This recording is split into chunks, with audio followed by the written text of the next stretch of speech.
hingga tiba-tiba Ma mengacungkan bedilnya dan memaksa Yoshi memberikan matanya agar Ma bisa memiliki mata dewanya. Kisah kembali berlanjut. Feng Quan terbangun dalam keadaan teman dan musuhnya sudah modar semua terkena hujan meteor. Namun nasib buruk terkena hantaman meteor tidak cukup. Feng Quan kemudian tersambar geledek dan kemudian semaput.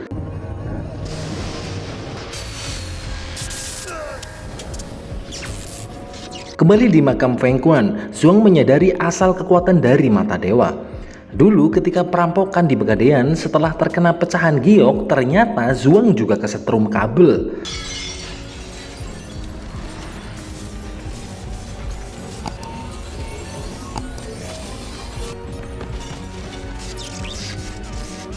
Kemudian menurut tim bukti, alarm rusak terkena tembakan. Kemudian listriknya sudah bocor dan reaksi Zhuang bukan kesetrum. Namun Zhuang bilang kalau tubuhnya bisa mencerna listrik. Huang kaget, tubuh Zhuang kok bisa mencerna listrik? Dikira cappuccino cincau kali ya? Zhuang lanjut menjelaskan, tubuhnya tidak mencerna listrik, tetapi batu gioknya lah yang bisa merespon dari aliran listrik. Di gambar dijelaskan Feng Quan terkena meteor dan petir. Jadi munculnya mata dewa karena paduan antara meteor dan aliran listrik. Kembali ke masa lalu, Feng Quan terbangun dari pingsannya. Feng Herman, matanya bisa melihat sebuah bungkusan yang jauh berada di dalam tanah.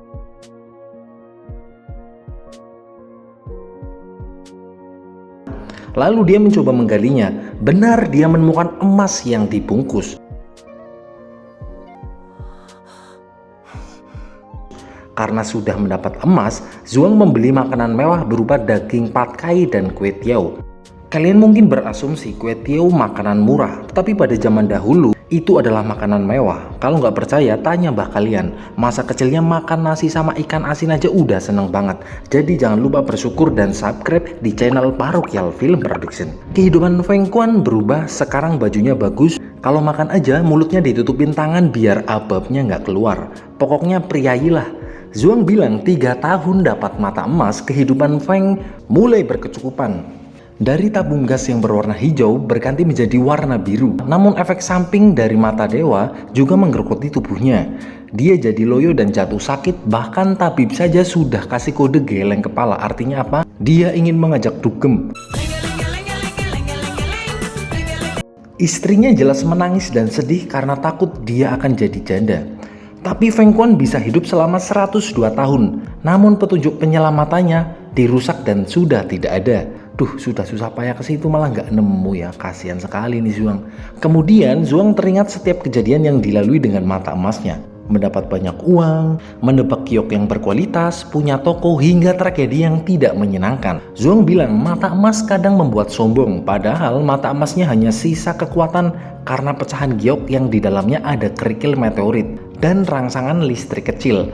Beda dengan Feng Quan yang langsung terkena meteor dan tersambar petir. Mungkin mata emasnya Feng Quan tipe premiumnya yang lebih hebat, bahkan mungkin bisa melihat ke lain dimensi. Mia bertanya kalau Feng Quan benar-benar hebat, kenapa tidak muncul di mata pelajaran sejarah? Zhuang tidak tahu persisnya dan bagaimana Feng menghadapi pada zaman itu. Dan mungkin kalau Zhuang dan Feng tidak memiliki mata emas, itu adalah hal yang bagus. Lalu Zhuang mengajaknya keluar dari tempat itu. Sebelum pergi, Zhuang memberikan penghormatan dan membaca Al-Fatihah agar para almarhumah tenang di alam sana. Mereka mencoba membuka lubang bekas galian tim arkeolog dulu dan keluar di padang pasir.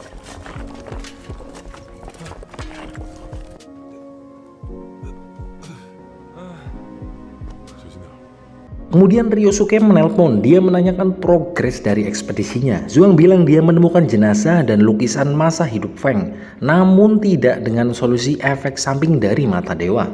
Lalu Ryosuke bilang, dia pernah membaca catatan ayahnya kalau orang yang keluar hidup-hidup dari makam Feng Quan membuat monumen penjaga untuk mengenang para korban. Apakah mungkin di sana ada petunjuk? Tahu gitu kenapa nggak bilang dari awal ya? Aduh. Lalu Zhuang akan mencoba mencari di wilayah itu. Kemudian Ryosuke menarik Ija untuk balik ke Jepang karena ada tugas lain. Zhuang meminta tolong untuk mengecek ke makam karena Qin tertimbun reruntuhan. Mungkin bisa mencari informasinya entah hidup atau mati. Ijah pamit ke Peng, lalu Mia sengaja minggir bersama Zuang dan Huang. Kali aja mereka mau ngobrol serius. Lalu sebelum Ijah pergi, Peng bilang dengan terbata-bata, "Aku sudahlah." Dan Peng kemudian memberikan kalungnya, lalu Ijah memeluknya. Widih.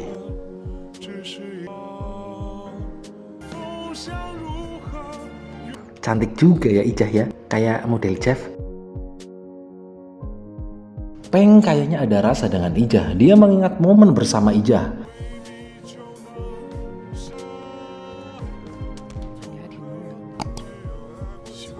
Melihat Peng galau, Huang berjanji setelah Zuang sembuh, dia dan Jia akan membantu mencomblangkan Peng dan Ijah pergi ke Jepang. Di sisi lain, Zuang juga galau teringat Qin. Pokoknya di episode ini kita menggalau bersama deh.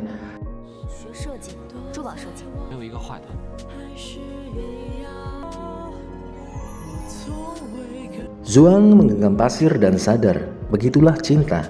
Ketika terlalu erat, pasir akan jatuh. Begitu juga ketika terlalu renggang, pasir akan terbang terhempas. Maka dari itu, cuci tangan sebelum makan setelah mainan pasir. Mungkin itu ya pesan moralnya. Kemudian Mia datang, lalu Zuang bilang kalau dia yang menyebabkan Qin mati. Mia menyangkal yang membuat Qin meninggal karena bapak-bapak gundul yaitu Bos Hao. Bahkan Nona Qin pergi ke Beijing karena disuruh untuk merampok di Pegadian oleh Bos Hao. Mungkin dengan meninggalnya Qin, dia terlepas dari tekanan Bos Hao.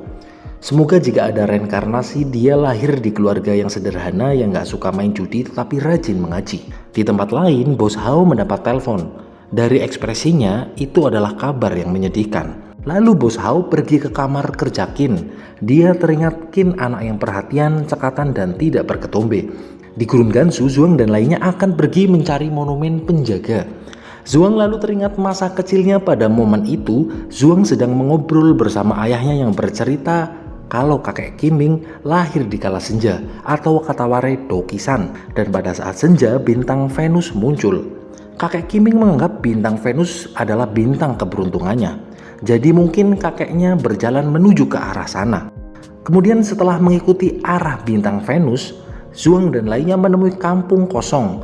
Lalu Zuang dan lainnya menemui sebuah tugu. Itu adalah monumen penjaga. Zuang membawa lencana milik tim arkeolog untuk dikubur di sana sebagai bentuk penghormatan.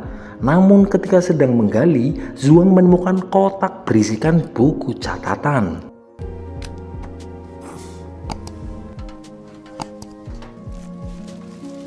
Zuang membaca buku catatan itu. Flashback ke masa lalu, tepatnya 8 Oktober 1974. Tim arkeolog Qiming melakukan pembugaran makam Feng Quan. Yoshi Nakagawa menemukan mata giok. Ada masalah ketika menyalakan genset untuk menyalakan lampu di sana. Lalu Yoshi yang lulusan SMK jurusan Cebong Jaya membantu menyetel genset. Namun tiba-tiba Yoshi tersetrum dengan memegang mata giok dan terjadilah ledakan.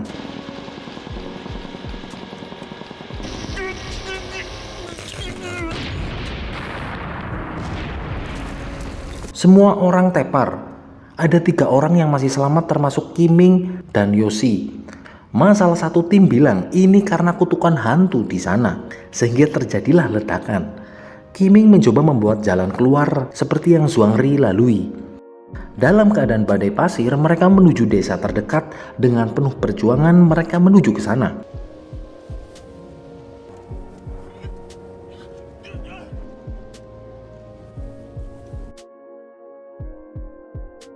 Desa itu ternyata kosong karena kurangnya sumber air.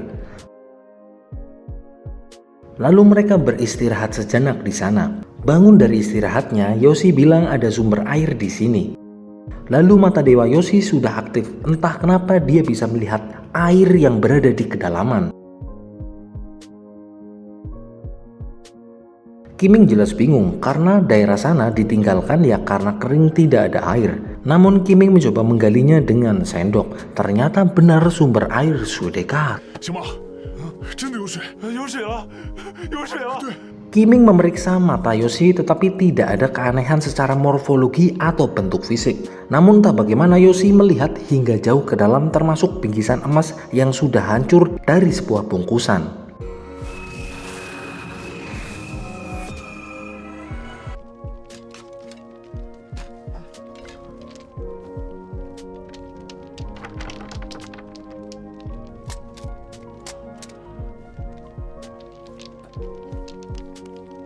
Ternyata Kiming yang membuat monumen penjaga itu. Dia menjelaskan ketika Yoshi memakai matanya maka akan sakit kepala, buta sementara, dan budek sebelah. Namun salah satu koleganya yang bernama Ma menunjukkan kerakusan materialistik. Ma selalu membawa benda-benda untuk dilihat Nakagawa. Hingga tiba-tiba Ma mengacungkan bedilnya dan memaksa Yoshi memberikan matanya agar Ma bisa memiliki mata dewanya. Beruntung sebelum tembakan diletupkan, Kiming menolongnya.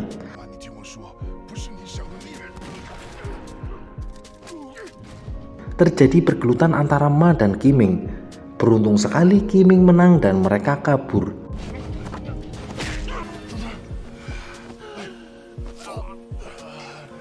Lah, kenapa ini bedilnya nggak dibawa aja ya? Ma mencari Kiming dan Yoshi. Ma sangat menginginkan mata dewa milik Yoshi dan kalau tidak memberikannya, ya tidak apa-apa. Namun Ma akan memburunya. Lalu Kiming berencana akan mengalihkan perhatian Ma agar Yoshi bisa kabur. Kiming menyuruh Yoshi untuk mencari bantuan ke arah timur, arah bintang Venus. Di sana ada sebuah desa. Ini bangke menyebalkan sekali ini. Kiming berhasil menarik perhatian Ma. Kiming terpojok dan bilang kalau percuma membunuh Yoshi karena mata dewanya tidak bisa dipindahkan. Dan kalau tahu rahasianya ada di buku catatan ini. Kamu masih muda, jadi jangan gegabah, turunkan pistolnya. Setelah menurunkan pistolnya, lalu Kiming kabur dan buku catatannya berakhir sampai di situ. Ada dua kesimpulan dari catatan kakek Kiming. Pertama, orang yang tahu kekuatan mata dewa selain kakek Kiming dan Yoshi Nakagawa adalah Ma. Mungkin kalau masih hidup usianya sekitar 60 tahun sekarang. Info kedua, mata giok ternyata ada 4. Pertama, yang pecah di makam Feng Quan yang mengenai Yoshi Nakagawa. Kedua, yang mengenai Zhuang di Pegadaian. Ketiga, dipegang Ryosuke Nakagawa. Yang keempat, belum tahu keberadaannya. Misi kali ini menemukan yang bernama Ma dan menemukan mata giok terakhir. Zhuang merasa mata dewa membawa bencana. Zhuang berharap kakeknya punya cara untuk menghilangkan kekuatan matanya. Mereka akan bermalam di desa itu, lalu akan kembali ke penginapan tempat Zheng. Zhuang kembali membaca buku catatan kakeknya, meresapi setiap kalimat, seperti ujung dari kegelapan adalah terang. Mungkin itu adalah sebuah petunjuk. Kemudian Zhuang teringat ketika terjebak di lorong Bagua, tempat di mana pemilik mata emas tidak bisa menggunakan kekuatannya.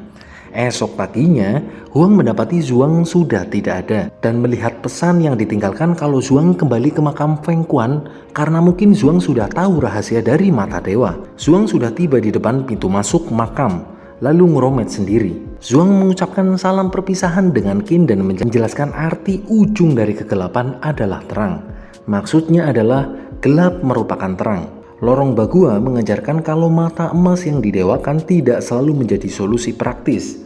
Kakek Kiming dan Zhuang yang bisa melewati lorong Bagua ya karena pengetahuannya. Feng Quan ingin bilang kalau ingin selamat dari efek mata emas ya jangan sering menggunakan jalan pintas. Karena manusia hidup harus berjuang, berani menghadapi masalah dan rintangan agar semakin kuat dan bersinar. Karena harus tahu apa itu kegelapan agar bisa memaknai apa itu terang. Widih, tumben sekali ini berbobot ya. Namun jawaban ini sudah tidak berguna karena Qin sudah tiada. Zhuang memutuskan untuk tidak lagi memakai mata emasnya karena banyak mudorotnya dibanding manfaatnya.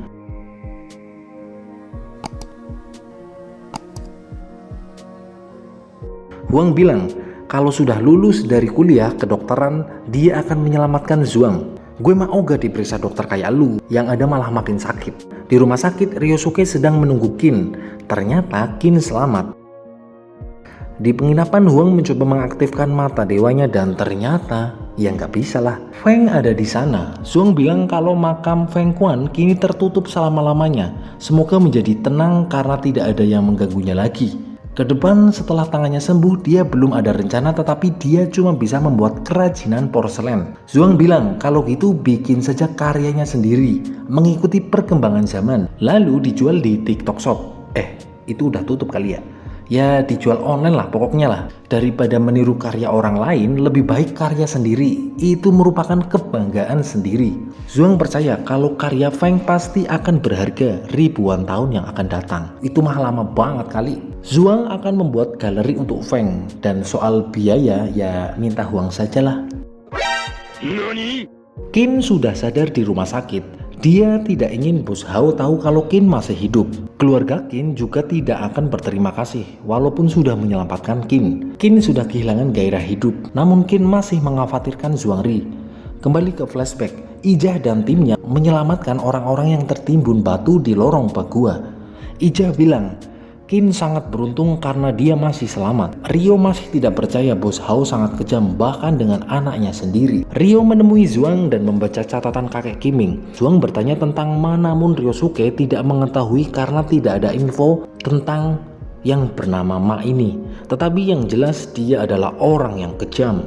Mia mendapat catatan dari tim arkeologi kakek Qiming 40 tahun yang lalu. Namun Mia tidak menemukan petunjuk soal Ma karena memang di catatan tidak ada. Namun Mia akan mencari petunjuk lainnya. Saat ini dia harus melaporkan soal Gansu ke Bos Ding. Ryo bilang sudah pelan-pelan saja. Semua permasalahan pasti selesai pada waktunya. Namun Zhuang sudah tidak lagi memiliki banyak waktu karena dia mengalami seperti apa yang seperti ayah Ryo alami.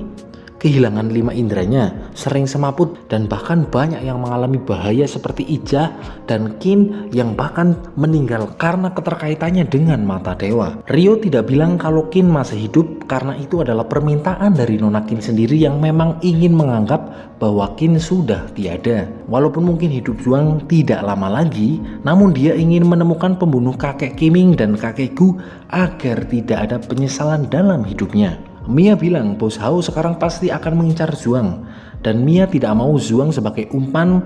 Kalau Zhuang memiliki giok keempat itu akan membahayakan hidupnya karena Zhuang adalah kunci dari kasus ini. Polisi Ding bilang, namun Zhuang sekarang juga sudah sakit-sakitan.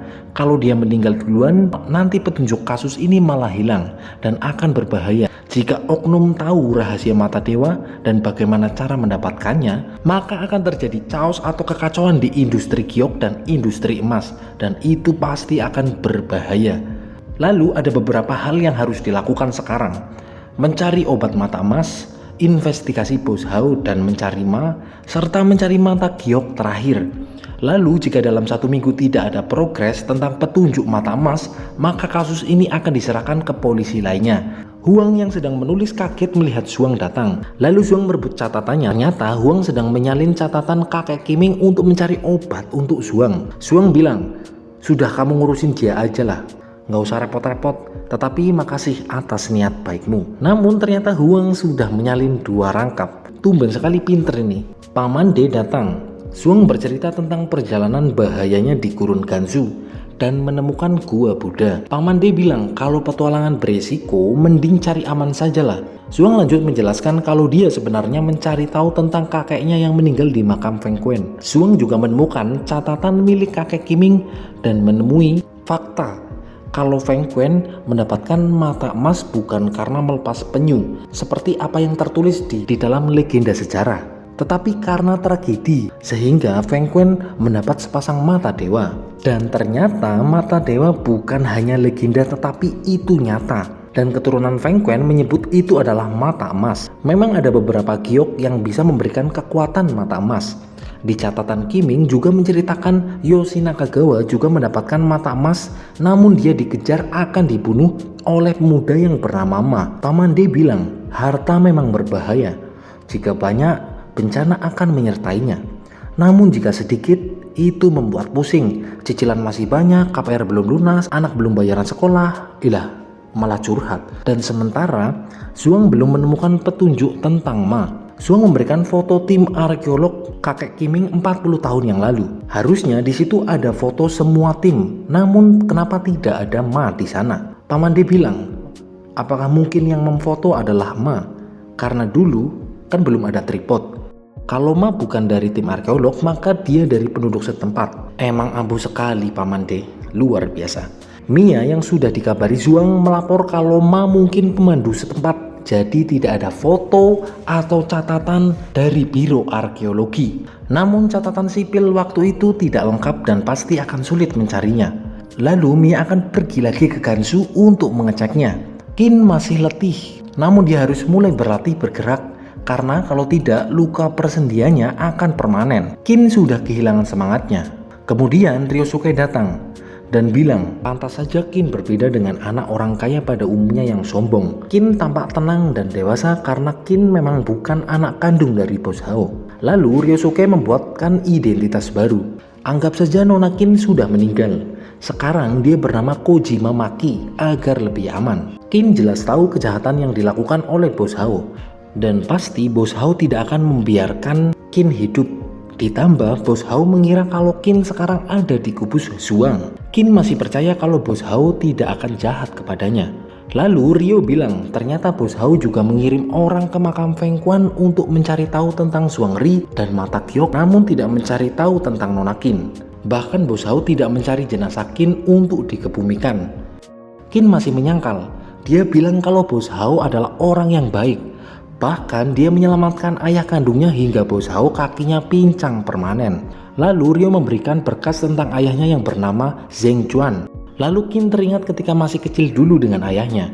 Ternyata Bos Hao dan Zheng Juan adalah teman lama. Dulu pernah menemui investor di Beijing namun disergap musuh. Dan ayah Kin, Zheng Juan, meninggal karena insiden itu.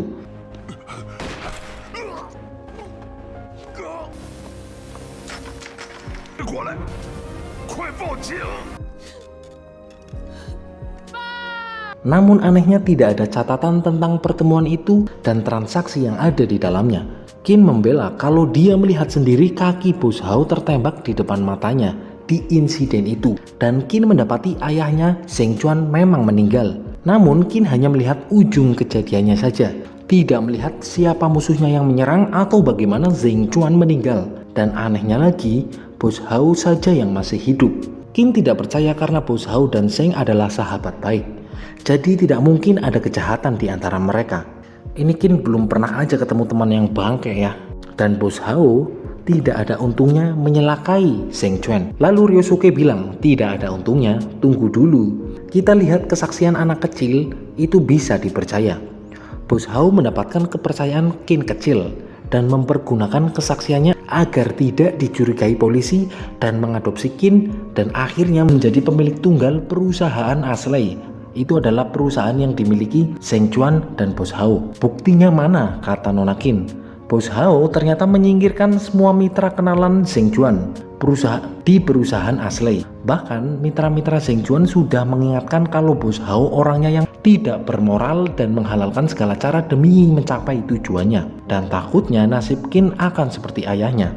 Memang kenyataan itu menyakitkan. Namun kalau Kin mencari tahu tentang ayahnya, Ryosuke siap membantunya dan Ryosuke juga siap kalau Kin mau pergi ke Jepang bersamanya. Mia sudah ada di Gansu dan siap memeriksa 600 kepala keluarga untuk mencari Ma. Buset, banyak banget itu mah. Dan kemudian Mia mulai mencari. Di rumah sakit, Kin sudah mau berjalan dan Ryo siap membantunya.